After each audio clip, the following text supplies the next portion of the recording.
वेद का नाम अथर्ववेद हुआ।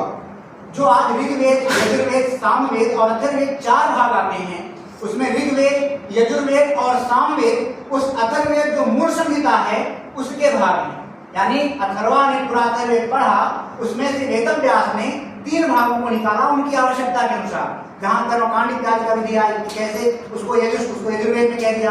जहां केवल स्तुतियों के द्वारा, किसी का स्तुति मात्र स्तमन करने से, ऋचाओं के द्वारा जो विधि आई उसको ऋग्वेद कहा गया। और जहां पर संगीत में प्रस्तुत की गई, जहां पर ऐसे आप संगीत के द्वारा बहुत सारे विधानों को निश्चित किया गया, वो सामवेद हो गया।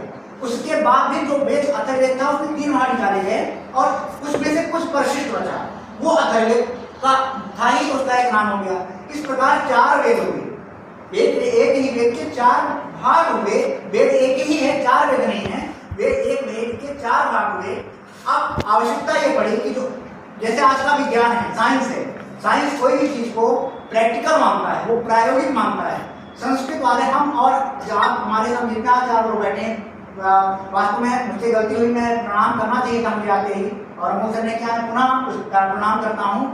हम सभी लोग उस परंपरा को प्रायोगिक रूप से करते हैं। प्रत्येक ब्राह्मण किसी के यहाँ जाकर के पूजा पाठ कराता है, पूजा करके उसको उसके यहाँ दोष पाप, जो अदृष्ट दोष हैं, जो बहुत सारी चीजें हैं, हवन, जिसको आप हवन कहते हैं, हवन सबसे महत्वपूर्ण चिकित्सा है। अभी कोविड का फिर से दौर चल रहा है। अभी मैं कल ही रिसर्च पेपर तैयार कर रहा था, उसमें मैंने इन चीजों को दिखाया। कोविड का जिसका कोई सोल्यूशन नहीं है, उसमें अगर हवन सामग्री आप लोग करवाते हैं, उसमें बहुत सारे पदार्थ पड़ रहे हैं, जटामासी, गुग्गल इत्यादि। हर का अपना एक विधान है, जौ का, तिल का, चावल का, सबका अपना एक महत्व है। हम जो भी पदार्थों को मिलाते हैं, उनसे जो सूक्ष्म विषाणु कीटाणु हैं, उनका दमन शमन दोनों होता है, नष्ट हो जाते हैं पर्यावरण में। हम प्रायोगिक पक्ष पे उनको करते हैं, स्थापित करते हैं, किंतु समाज उसको स्वीकार नहीं करता। जबकि वो ये जानता है कि जो कीटाणु और जीवाणु और विषाणु होते हैं वह हमको प्रत्यक्षता सामान्य रूप से दिखाई नहीं देते। फिर भी ब्राह्मण जो करता है वह उनको देखना चाहिए, उनको दिखाई दे।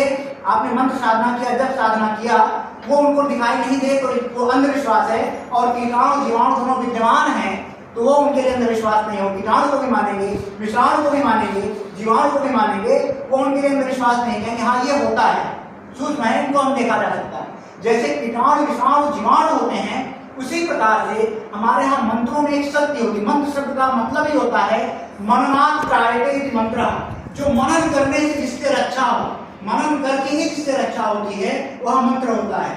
तंत्र होता है तन, जो तन की, जो तनना मतलब तन वृद्धि धातु शरीर के अर्थ में